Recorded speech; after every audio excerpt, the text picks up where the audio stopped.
हम भगवद गीता से एक गाइडेंस निकालते हैं। सो लेट्स सी आज हमारे लिए क्या गाइडेंस आ रही है। श्लोक 7 और 8 आया है ऑफ चैप्टर 9। सर्वभूतानि कौन्तेया प्रकृतिं यन्ति ममिकां कल्पा कस्यै पुनास्तनि कल्पदौ विसृजमि अहम्। O son of Kunti, at the end of the millennium, all material manifestations enter into my nature, and at the beginning of another millennium, by my potency, I create them again. मतलब एक कल्प जब finish हो जाता है, उस कल्प को फिनिश होने के बाद एक नया कल्प शुरू होता है। तो जैसे कल्प फिनिश हो जाता है, हर एक चीज़ कृष्ण भगवान के पास में जा कर के जुड़ जाता है।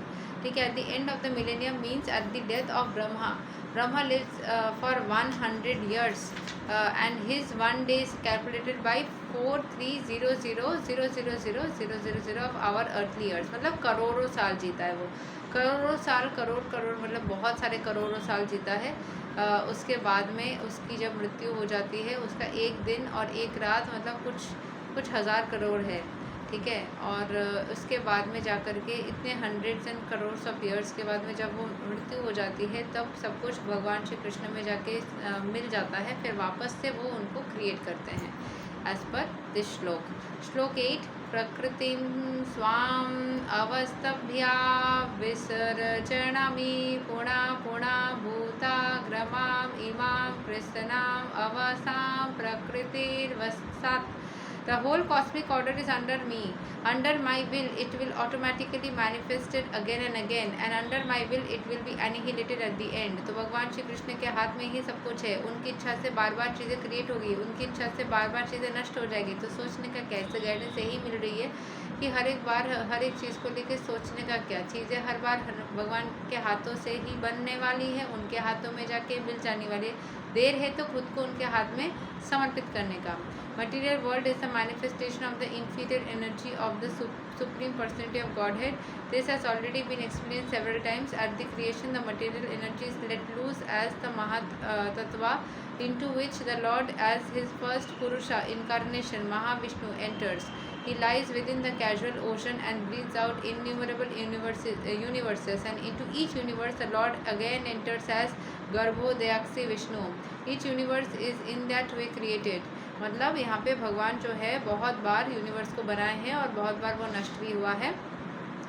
इस एनर्जी को महातत्व बोला जा रहा है, जिससे वो पहली बार महाविष्णु के रूप में यूनिवर्स में एंटर करते हैं। फिर वहाँ से वो लेटे रहते हैं ओशन में।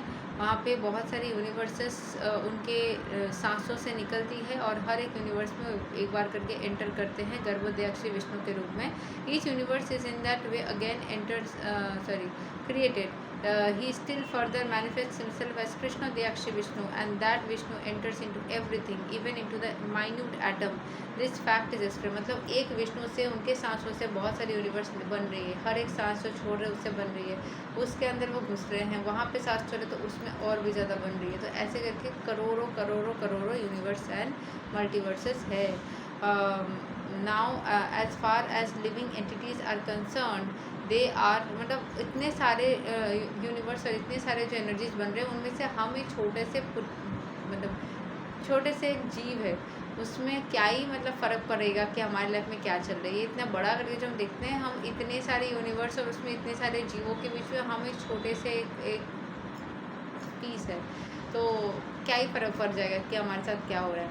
Now as far as the living entities are concerned, they are impregnated into this material nature। living entities को डाला गया है, and as a result as their past deeds they take different positions। देखो, जैसे कि हमारे body के जो सेल्स काम करते हैं अच्छे से, हम उन सेल्स को बहुत पसंद करते हैं, लेकिन जो सेल्स या ऑर्गन्स जो काम नहीं करते उसको काट के फेंक देते हैं। वैसे ही हम भगवान के शरीर के अंदर स्थित ऑर्गन्स के जैसे हैं। हम अच्छे से उनका नाम गान करेंगे, उनके लिए अच्छा सोचेंगे तो हमारे साथ अच्छा होगा, नहीं सोचेंगे तो हमको काट के फेंक दिया जाएगा। वो हम सड़ जाएंगे और फेंक दे जाएंगे. So this thus the activities of the material world begin. The activities of the different species of living beings had begun from the very moment of creation. जैसे क्रिएट हुआ उनकी एक्टिविटीज़ या काम स्टार्ट हो गई. This is not that all is evolve. The different species of life are created immediately along with the universe. Men, animals, beasts, birds, everything is simultaneously created because whatever desires the living entities had as at the last annihilation are again manifested. It is clearly indicated here by the word avasam that the living entities have nothing to do with the process. The state of being in the past life, in the past creation is simply manifested again, and all that this is done simply by His will. This is the inconceivable potency of the Supreme Personality of Godhead, and after creating different species of life, He has no connection with them. After creating different no connection with them, the creation takes place to accommodate the inclinations of the various living entities, and so the Lord does not become involved with it. तो भगवान का कार्य है पूरे दुनिया को बनाने के बाद उसके जीवों को बनाना, बट जीवों को बनाने के बाद में उनके प्रति कोई दायित्व नहीं है, या उनके प्रति कोई भी इनको क्या बोलते हैं, ये नहीं है, क्या बोलते हैं, लाइक कोई डायरेक्ट कनेक्शन नहीं है. ठीक है. सो हर एक जैसे बोला गया ना, man, animal, beast, birds, everything is simultaneously created. वो एक बार दुनिया बनाने के बाद में हर एक चीज़ बन जाती है. एक बार कोई भी चीज़ अगर बन जाती है उसके बाद में भगवान की उनके साथ में कोई डायरेक्ट कनेक्शन नहीं रहती है. God has nothing to do with this living entities. उनकी कोई डायरेक्ट कार्मिक कनेक्शन या कोई कनेक्शन नहीं है. The state of being in the past life, in the past creation is simply manifested. उन्होंने अपने पास्ट लाइफ में जो कृत्य किया था उसके बेसिस में उनको दोबारा जन्म मिल जाता है. सो भगवान की कोई डायरेक्ट इंटेंशन या डायरेक्ट कोई विश या कुछ नहीं रहता.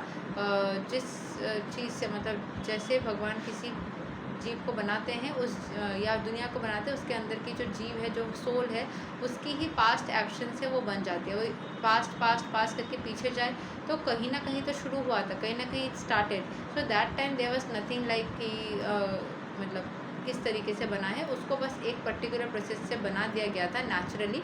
फिर सबके कर्म या सबके चीज़ें वो फ्री विल दी गई, और उन फ्री विल से जिसने जो किया उस हिसाब से तुम ये भी कर सकते हो, ये भी कर सकते हो, तो वो अपने हिसाब से दिया गया, और उस हिसाब से इंसान ने जो जो किया उसके बिहाफ में उसको वही फल मिलता रहा. So this is what we have for you today. इंसान को फ्री विल दिया गया, उस फ्री विल के ज़रिए उसने कर्म किया, कर्म के फल मिले, और वही चीज़ें भगवान हमें एज अ जज या as a teacher, as a report card giver हमें देते हैं, बट उनकी खुद की विल इसमें नहीं होती है.